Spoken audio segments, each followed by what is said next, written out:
able to share my story and where we come from and what we have created to date. And I love, like I said before, this podcast. My gift is to those that are starting, that want it, that want that dream of becoming a successful entrepreneur in whatever industry, that they're able to see what I did and that they follow those footsteps and get there on their own. There's a difference between a dream chaser and a dream catcher. Thanks all for tuning in to Dreamcatchers, where we make things happen. Dreamcatchers was formally launched to unlock the hidden potential in successful, self-motivated individuals who desire to take their life's work to the next level but need support to evolve. We are a collective group of professionals with various backgrounds that use our talents to assist those individuals in realizing their wildest dreams by providing education, inspiration, and direction. This podcast is where we share the lessons we've learned along the way to catching our dreams and give you some context around the how and the why to each approach to put you further ahead on the journey to catching your dream. Are you ready? Hey, everybody, and welcome to the Dreamcatchers podcast. I'm your host, Jerome, and I've got the grand pleasure of having Sofia Castro with me today. Sofia, how are things in Fort Lauderdale? Amazing. We are doing awesome over here. My family is doing great. Fort Lauderdale in general is amazing because we're doing really well economy wise. All the businesses are able to get back on track, and we have everybody coming in, all the tourists. So it's been awesome in Fort Lauderdale, and looking forward to the continuing of the businesses, mom and pops getting back on track and being able to support their lives by their business. Wow. So for the listeners who want to get in contact with you, I know you're pretty active on social. Where should they go follow you? So on my Instagram, it is official Sofia Castro, and Sofia is with the Sofia. And on LinkedIn, it is Sofia Castro. On Facebook, it's Sofia Estrada Castro. So anybody that wants to reach out, that wants to follow me, please do so. We'd love to have you all. If you guys have any questions, DM me. I'm always available to answer any questions. And she actually means it, ladies and gentlemen. Mm-hmm. She's not just saying it. And you might be wondering, like, well, who is she? Like, why is this a big deal? It's a huge deal, ladies and gentlemen. And I don't know that she's actually going to do the brag that I want her to do. So I'm gonna let you do it, and then if you don't do it right, I'm gonna come behind you and just lay it on them. So who is Sofia Castro? What have you done over the past, I don't know, maybe 20 years or so? I'm not sure how long. Yeah, it's about 20, probably about 28 years now that we've been. Well, for those of you that don't know me, my name is Sofia Castro. I've been married to my wonderful husband, crazy husband, Bobby Castro, which he's a little bit more out there on social media than myself. But we've been married for 30 years, and Bobby and myself come from a very, very humble family, humble beginnings. We grew up with nothing. Both of our parents struggled, had 3-4 jobs at the same time to be able to maintain our families. And our stories are extremely, extremely similar. When we met, we didn't even know anything about each other, but Bobby dropped out in the 9th grade and I dropped out in the 10th grade without knowing each other. Later on in life, when I was 18, he was 24, we met, and we were able to create this synergy that we just got our powers together, and we both didn't want to be the same as our parents, having to struggle with 3-4 jobs and not have time for ourselves or to create a family and be there for our families. So Bobby, when I met him, he's like, I'm an entrepreneur. And back then I was 18 years old and had no clue what an entrepreneur was, because my family was, they just struggled. And I was like, an entrepreneur. And then I started like, okay, tell me a little bit more about entrepreneurness. So he told me, and I was like, well, you know what? I'm ready to go with you. Let's do this. And me and him just decided that we were going to go put our efforts, instead of going to work for someone, to go work for ourselves. And of course we failed 4 or 5 times. I don't even know how many times, but from those failures, we were able to create what I call university degree. We learned from those failures and we brought those to tuitions to make us better and to be able to succeed the following time that we were going to open a business, to learn from the mistakes and make the mistakes to be the success.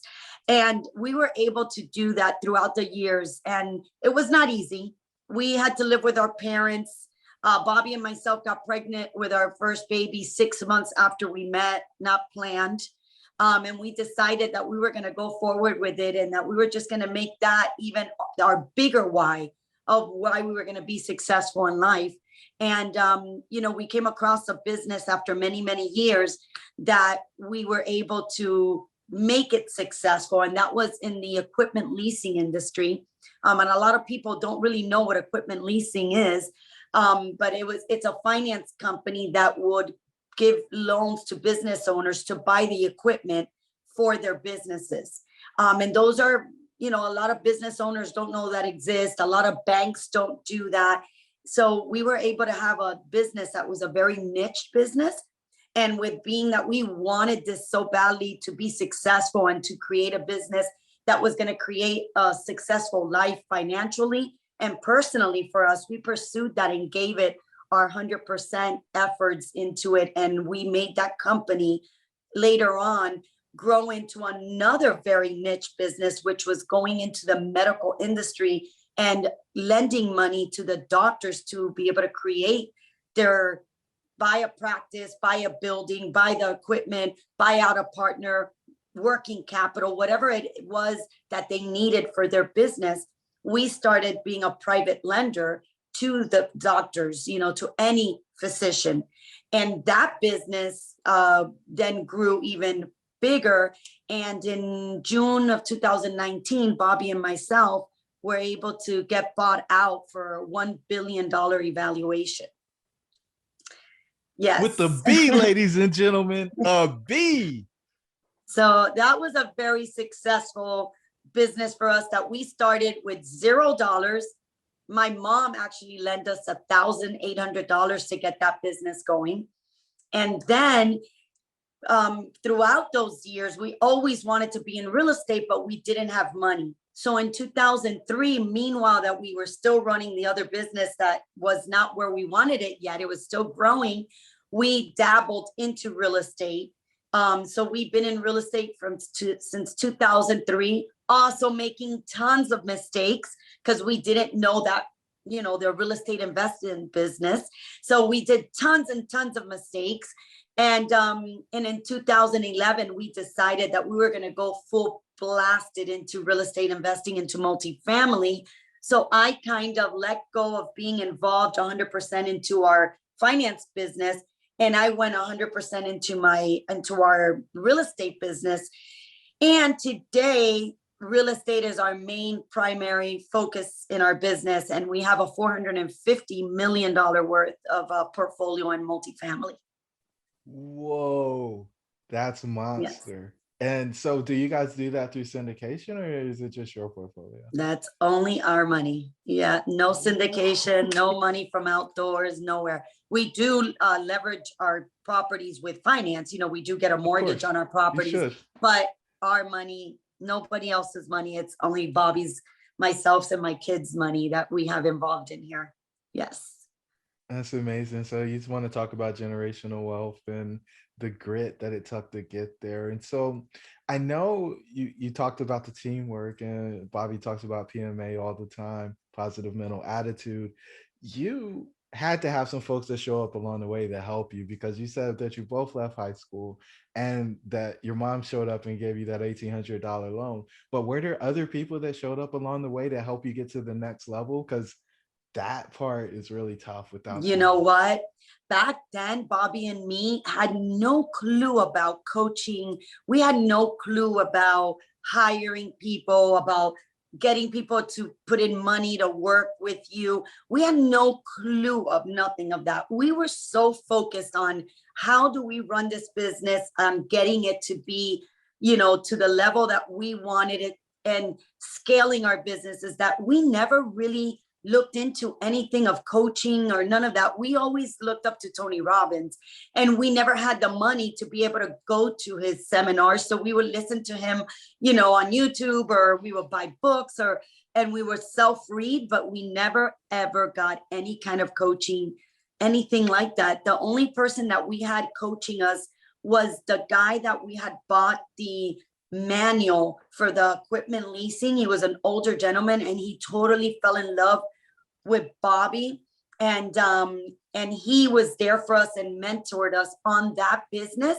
and how to be able to really make that business successful. And he was very old. He actually died like 2 to 3 years after we got into the business, so we were able to absorb what we were able to get from that gentleman, which we are very grateful for. And we always, he may rest in peace, but he was amazing. But that was as far as we got. We never, ever got anybody to coach us.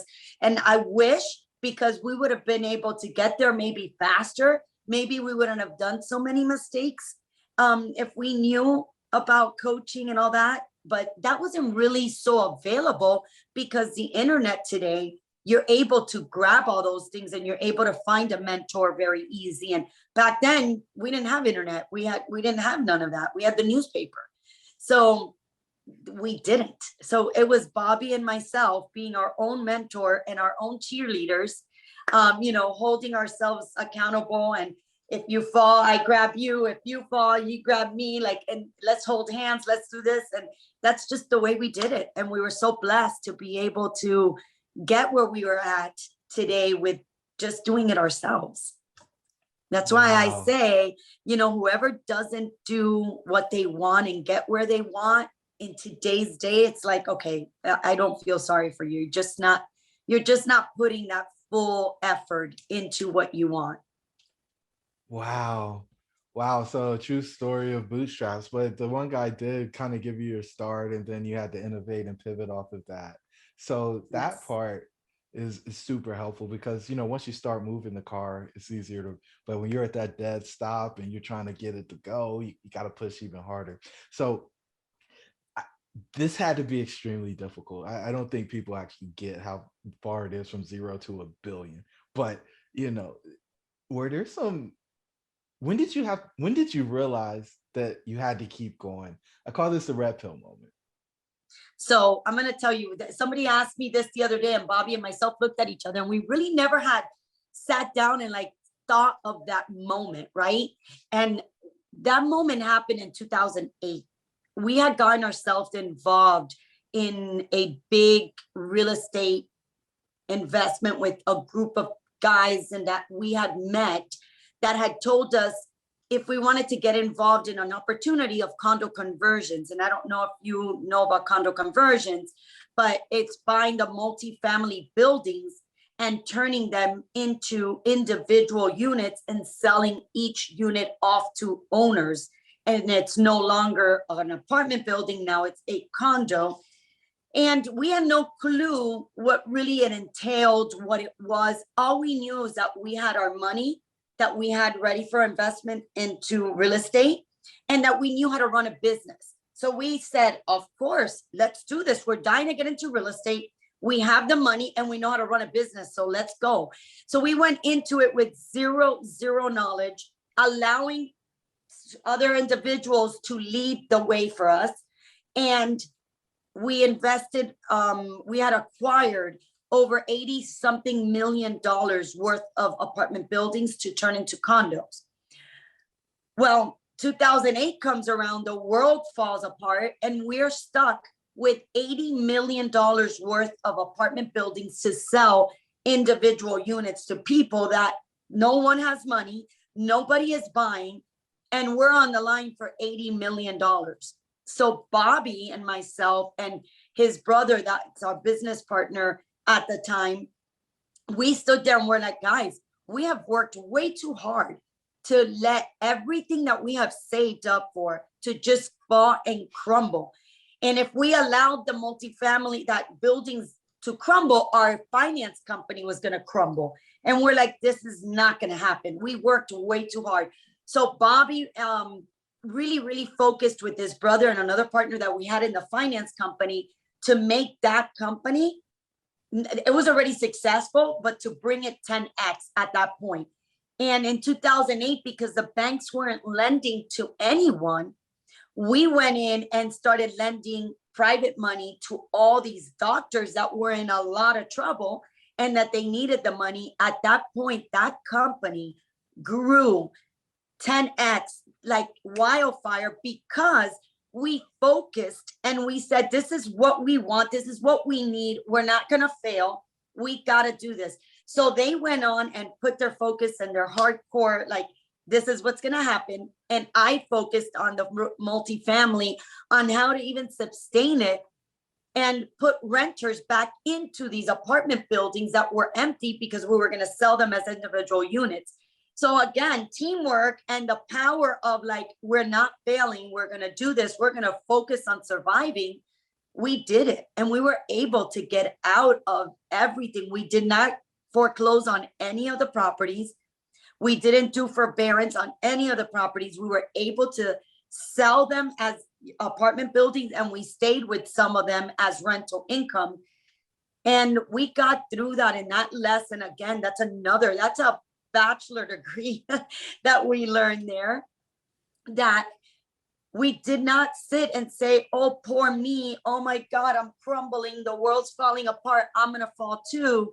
It was like, no way, we're putting this on 10x gear and we're going. And we did it and we survived. And in 2011, we went back into the real estate market full blown, buying up everything that was nobody wanted to buy. And again, we won because we were buying when nobody wanted to buy. And we sold when everybody wanted to buy. Wow. So, that's, yeah, it was a roller coaster. And I'll tell you one thing, I don't think I've ever been so stressed in my life, but I knew that we weren't going to fail because we hadn't worked this hard, but it was a very stressful 4 years. What's up, tribe? It's your host, Jerome. I just want to let you know that we put together a free 15-point checklist for exiting the matrix. Jump on over to dreamshouldbereal.com in order to pick your free copy up. Let's get back to the show. So, moving from that, like, what was your worst fear in the process? Like, what, and how'd you overcome it? The biggest fear was losing everything we had worked so hard for. I mean, at this point, we had made, our company was evaluated probably at like, high millions, we were probably evaluated at like 800 million, but we didn't have that. The company was evaluated at that, but we didn't have that money in our pocket. And then we have $80 million financed through banks, that it was our line of credit. It was our credit. It was everything we had. If we let that go, we were going to lose everything, personal, business, everything. And we're like, no way. That was the biggest fear. So how'd you break through that? Like I said, just focus. We focused on that. We were going to survive and that we were going to overcome all of these obstacles that we were going through, and that we were not going to allow, just because the world was falling apart, that we had to go along with it. We were like, no, this is not going to happen. We're going to do what we got to do, and we're going to make this happen. And we did on both arenas, in the finance company and in the real estate side. Okay. So I think there's probably an earlier point that might be the answer to this question. And it's, was there a point when everything was on the line early on? Like, was there a rock bottom? Oh God, of course, 100%. Like when we had my daughter, she was probably like 3 years old. We were at ground. I mean, when I tell you that I had to get on the WIC program for my daughter to get the diapers and the foods and all that stuff, because we had lost everything on a prior business that we had invested in. And we had zero, like when I tell you zero, we didn't even have a car. We had to live with my parents. I had to borrow my mom's car. I mean, it was to the rock bottom. And we were like, we have to do something. Where we got so lucky because Bobby's parents and my parents both have always supported our entrepreneurship life, no matter if they didn't believe in it or not. They never, ever said, don't do that. You're going to fail. They were like, your doors are open here. If you need to live with us, you live with us. If we need to help you with the little bit that we have, we help you with the little bit we have. But you guys do what you got to do if that's what you believe in. So we were very, very blessed to have our parents that were very supportive of our entrepreneurship life. Wow, most parents say, hey, like, go get a job. What are you doing? Yeah, no, they were, I mean, we at that point, when we lost it all at that point, before we even had the business that I talked about, Bobby worked in 3 jobs during the day. And I worked during one, but I had my daughter that I had to take care of. So yeah, Bobby would work. I mean, he would literally sleep probably 4 hours a day, because we had to do something to survive. So, all right, there's not a whole lot of people who have that type of work ethic. Is that one of the things that you love most about Bobby? And did you see that early on? Like, tell me Oh what yeah, made you fall in love with Bobby? Because yeah. I mean, it's like a teenage love affair. Talk to me now. You know, at the beginning, it was his looks. I was like, "Who this guy's good looking? Hold on a minute." And then the more I talked to him, it was like, wow, I love his mindset. He was just not a regular mindset that I'm going to go do whatever and we'll just survive and we're going to work. No, his from day one was like, I'm in this to go big. And I just don't want to do the struggle that my parents had. And I want something else for my life. And I love that about him. It was like, okay, let's do this. I mean, I could go alongside you and we're going to do what we got to do. As long as it's something for the best of both of us and for our families, I'm in it. And after being, involved with Bobby from day one, it's like, I don't want to look at life any other way. It's like, wow, how can you not think this way from day one, And I just love his kindness. He has a great heart. He's an amazing husband, an amazing father. And I can't even say about entrepreneurship. I mean, that's his mindset is amazing. Wow. So I was sitting here thinking, I was like, okay, so Sophia's looking at this man and she's looking at the new baby, and there's got to be some point where she's like, I don't know. Like, I don't know if I want to go down this path. Like, this is terrifying. We No, don't when I have got anything. pregnant, that happened to me. I was like 6 months in. I didn't even know him. He didn't know me. I'm 19 years old. He's 24 and I'm like 23. And I'm like, what? No way. I can't do this. Like, there's no way. I'm not, as much as he sounds so great and positive and this, like, I can't do this. So, I did tell him when I got pregnant, I'm like, you know what? I really think I need to have an abortion. I mean, I'm a baby. You're really young. We don't have money. Our parents don't have money. How the heck are we going to really do this with a baby? And he just was not having it. He's like, there's no way. If you do, don't ever, ever speak to me in your life. I don't want anything to do with you. I can't stop you if you really want to, but if that's the choice that you pick, I just don't want to be involved. And I thought about it for like literally 2 months. And I was like in limbo for 2 months, not knowing what to do. And then the more I thought about it and the more I was in love with him, and I was like, you know what? I'm taking the chance and I'm going to go for the ride. What's the worst that could happen is that we don't work out and I have a baby. I mean, I have a mom, I have a dad, I have brothers and sisters that'll support me. And I know that he would be a great father no matter what, because he's just a great person. And I'm like, I'm going for it. And from that moment on, I've never looked back.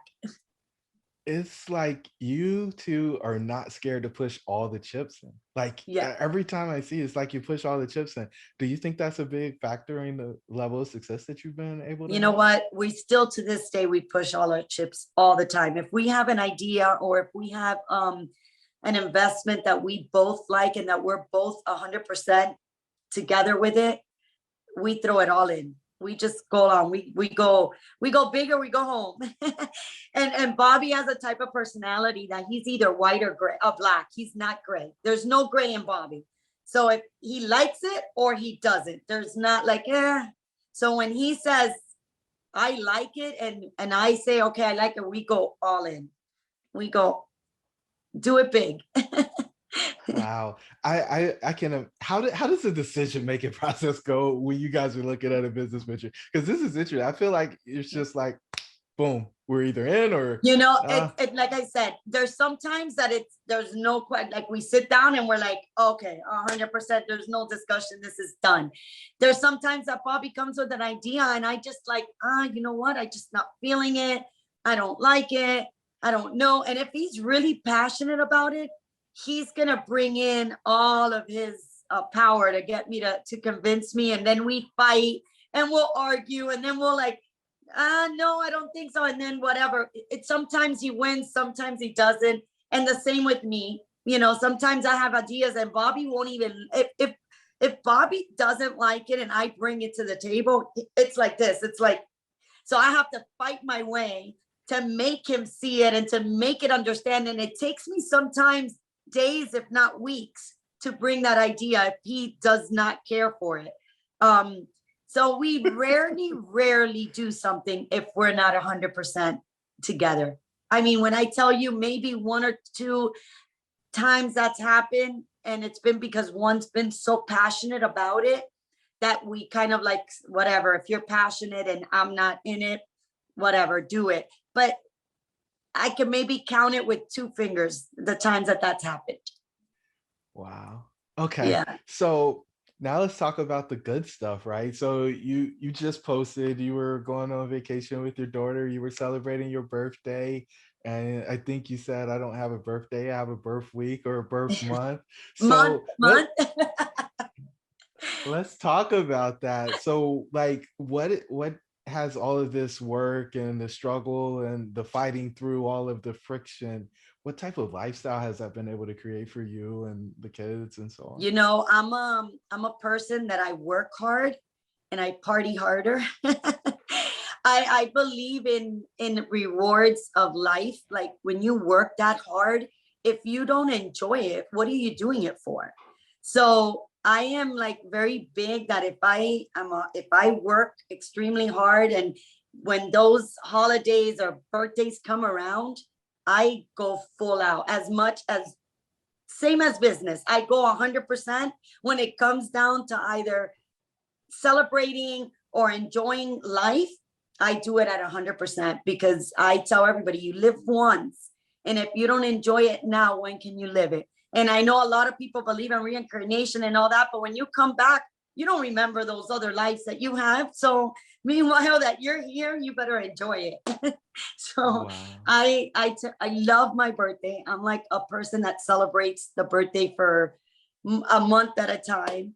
And this year it happens to be a very big celebration. It was my daughter's 30th and my 50th. So I figured, you know what, we're gonna go all out. And we went to Tulum with all the girls, just girls, no guys. We decided that it was gonna be a girls' trip. So my daughter brought her best friends and then I brought my best friends, and then we brought our cousins, my nieces, and so family and friends, a little small group. It was a 12 girls that went to Tulum, 5 days. It was the most amazing vacation. We had a great time, as you probably saw on social media. And then after just this last weekend that passed, we had a 3-day event. Friday, Saturday, and Sunday events that were big events for our celebrating our birthdays that were amazing. Also, we had an amazing time. Wow. So yes, I love to have fun. I love to have fun. Is your daughter's birthday the same day as yours? No, we're 3 weeks apart.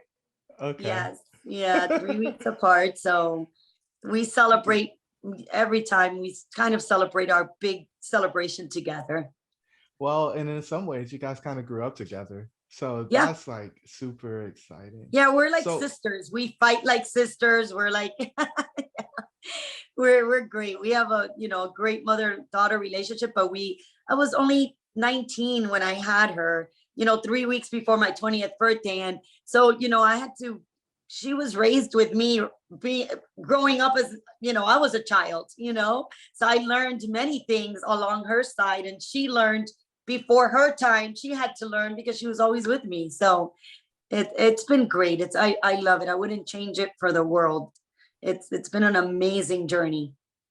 So if you could go back 30 years and compare it to the way that you look at life now, what would you say is the biggest difference between the way you looked at the world at age 19 and at 49 or 50? Oh, wow, it's huge. There's so many things, the responsibilities, being so focused, knowing, that what I wanted, generational wealth. When back then, when I was 19, I was only thinking about being rich, being able to become rich, to own a car, to own a house, to get, the nice purses, to buy the nice shoes. And today, for me, the most important is the legacy and the generational wealth that I'm going to leave for my family, my grandkids, my great grandkids. And that's my biggest thing right now, what I focus on. So, it big difference.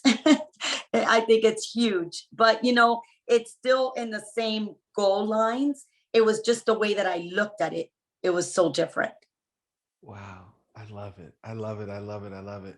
And so we're coming down to the end of the conversation. We're down to the final four questions. And the first one is, what are you most grateful for?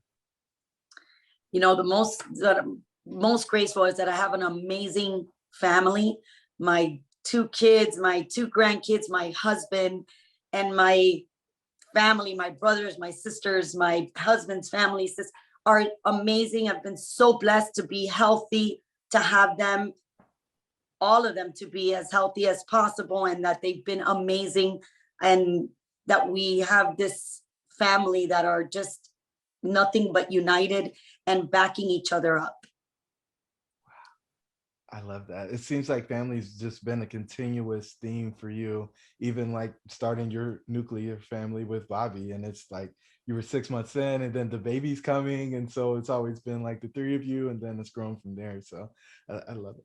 Yeah, Sophia, family is super important. Sophia, what dream are you most focused on catching next? The dream. Oh my God. My dream would be that, my empire continues to just quadruple, and being able to leave that legacy. Like I said, I want them to know that when Bobby and myself are not here, which I hope it's, another 50 years, that they know what we struggled and what we did in order to have what they're able to enjoy and be able to even grow bigger than what we did. So that would be my next dream. Okay, I love it. I love it. Just the continuity. I think a lot of people who build wealth worry about it falling apart. And you're saying, I Yes. want that to keep going and going generation after Yes. generation. Yeah. I want it to be like the Rockefeller family, continue that generational wealth to keep on growing to infinity. Wow. I love it. Okay. So this one stumps people from time to time, but I think you'll knock it out the park. What gift are you giving the world? Ooh. So my gift, I think, is that I'm able to share my story and where we come from and what we have created to date. And I love, like I said before, this podcast, my gift is to those that are starting, that want that dream of becoming a successful entrepreneur in whatever industry, that they're able to see what I did, and that they follow those footsteps and get there on their own. I love it. Most people don't want to give back, and you're saying I can still remember when. And because I remember when, I want to be able to sow into them. And so, because you didn't have the coaching, you didn't have somebody sharing the wisdom and knowledge with you, your opportunity to do that, mainly through social media, is happening right away. And you got that instant Yes. access. Yes. I love it. Beautiful. Sophia, I want to throw some love on you for being the beaming light that you are, and not trying to shy away from the not so perfect start that you had, and showing people that if they're willing to go through the process, they can create amazing success, and you can have anything. I think you are social proof that dreams should be real. And so thank you so much for being so open with our listeners today. I've got one final question for you.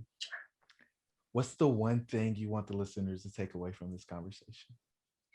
that you can do whatever you want to do. Just put your focus, put your hard efforts into it, and have PMA all day, every day. And I guarantee you, you will get what you want. Wow, what a perfect way to end the episode. Ladies and gentlemen, Sofia Castro, you heard it from her direct. Your dreams should be real. And until the next time, please go out there and make everything happen. We'll talk soon. Thank you for joining the tribe today. We would love to hear from you. Please don't forget to rate, like, and share. Perhaps someone you know could benefit from what we've discussed. Until the next time, remember that your dreams should be real.